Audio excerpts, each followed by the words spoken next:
Other kids have come into the classroom and are standing around watching us struggle. "Leave her alone, you bullies," says Antoinette. The boys ignore her. I'm in a dilemma.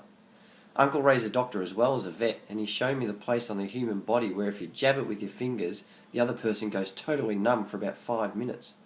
It's illegal, but Uncle Ray reckons it's very effective. Trouble is, if I do it now, everyone watching will know I've been trained in self-defense by a criminal. The boy with the bodyguard has just come in and he's hovering, alarmed, eyes as big as Bulgarian chocolate macadamias behind his glasses. I wish he had his bodyguard here. I could use some help. It's no good. I can't let these thugs get Gavin's letter. I'll have to numb them and pretend I got how to do it off TV. I yank on the letter to pull the boys closer into jabbing range. They're not as tough as they look, and they stagger forward in surprise, and we fall onto the floor in a heap. For a second I can't hear anything.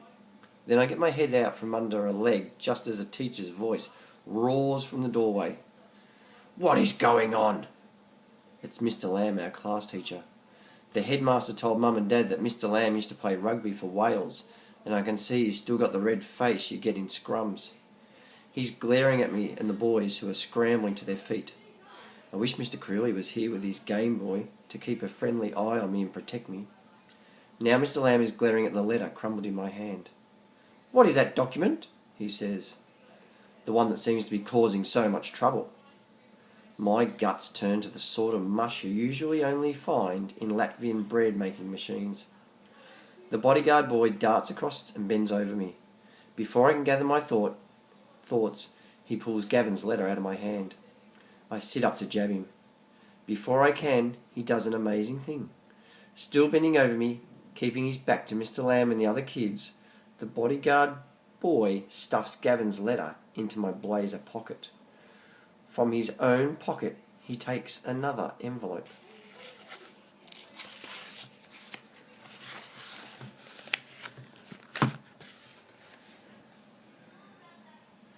He turns and hands his envelope to Mr. Lamb.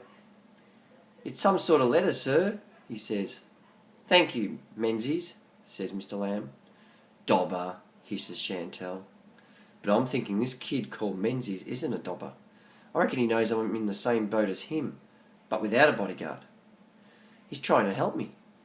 While Mr. Lamb pulls the letter out of the envelope and studies it, I wonder if this is the letter Menzies was reading yesterday and getting upset over. Mr. Lamb starts reading out loud. "Today the man in the next cell yelled the names of his children and then tried to climb over the razor wire fence. Some other prisoners stopped him, but he still hurt himself. I explained to the bodyguards that the man just needed to know when he was going to get out. 'Don't ask me,' said one of the guards. 'I can't see that far into the future.' He laughed. I had to stop Bibby from biting him on the ankle. Mr. Lamb rolls his eyes, folds up the letter and puts it back into the envelope. I'm feeling sick. This is terrible. This is no help at all.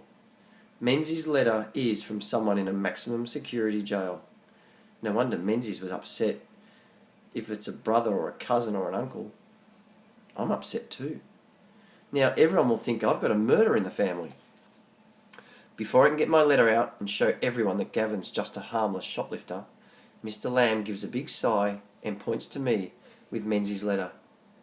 "Seems we have another refugee sympathiser among us," says Mr. Lamb.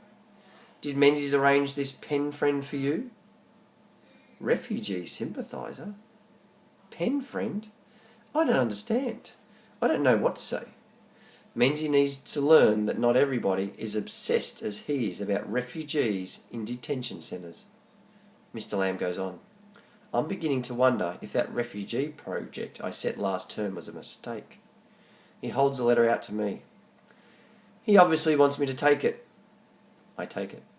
There's only one type of detention I'm interested in right now, says Mr. Lamb, glaring at me and the two bully boys. And that's the detention the three of you will be doing at lunchtime. The class takes their seats and Mr. Lamb shows me where my desk is. As I realise what's happened, the sick feeling goes. I give Menzies a grateful look across the classroom. He has helped me. A lot. These people don't think I'm part of a major crime family. They just think I'm a refugee. They just think I'm a refugee sympathiser. Perhaps, just perhaps, I can stay at this school after all.